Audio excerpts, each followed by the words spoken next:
Et salut à tous les gens, Michel, j'espère que vous allez bien. On se retrouve aujourd'hui pour analyser un produit. Mais quel est ce produit, Michel? C'est le cappuccino de chez Starbucks. Et on passe aux valeurs nutritionnelles, Michel. Pour 100 ml, on a 69 calories. C'est moyen pour une boisson lactée.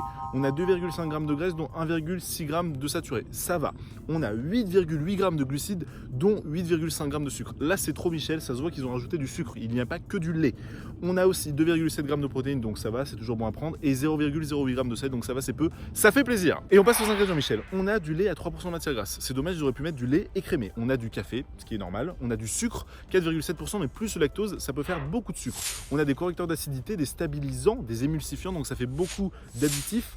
Et on a des arômes naturels. Mais le problème, c'est qu'en plus de ça, ils te mettent un arôme non naturel.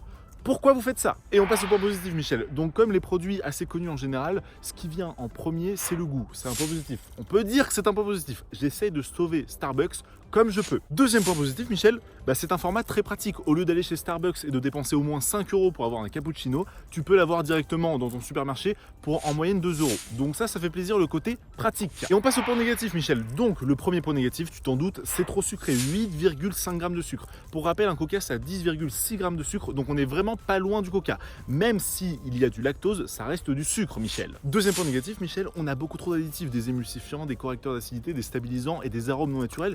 Pourquoi autant de chimie, Michel, dans un café? Tout simplement, c'est vraiment dommage de mettre autant de choses alors que seul le sucre donne déjà assez de goût. Bon, la texture, ok, mais c'est dommage d'investir autant d'additifs pour une simple texture. Et on passe à la conclusion, Michel. Donc ce produit est bon au goût et c'est pratique, mais le problème, c'est qu'au niveau des ingrédients et des macronutriments, c'est pas top, Michel. C'est beaucoup trop sucré et tu as beaucoup trop d'additifs. Donc peut-être que Starbucks a sorti une version allégée. Dans ce cas-là, je te conseille de la prendre. Sinon, tu peux faire ton cappuccino chez toi. Tu mets beaucoup moins de sucre et ça sera beaucoup plus naturel. Et on passe à la visite d'application, Michel. Donc je scanne. Ok, 15 sur 100, mauvais, je suis d'accord avec eux. Présence d'additifs à éviter, je suis d'accord. Trop calorique, effectivement. Trop de sucre, effectivement. Quelques protéines, oui. Peu de graisse saturée, peu de sel, ok. Et ils te proposent en alternative la boisson gourmande de chez Bjorg. Ok, pourquoi pas, mais ça sera toujours autant sucré. Mais tu auras moins d'additifs car c'est bio, Michel. Donc là, pour le coup, Yuka, ça fait plaisir. Voilà, Michel, cette vidéo est terminée. J'espère qu'elle t'aura plu et qu'elle t'aura appris des choses sur le Starbucks. Si tu as des amis qui consomment du Starbucks, n'hésite pas à leur partager cette vidéo.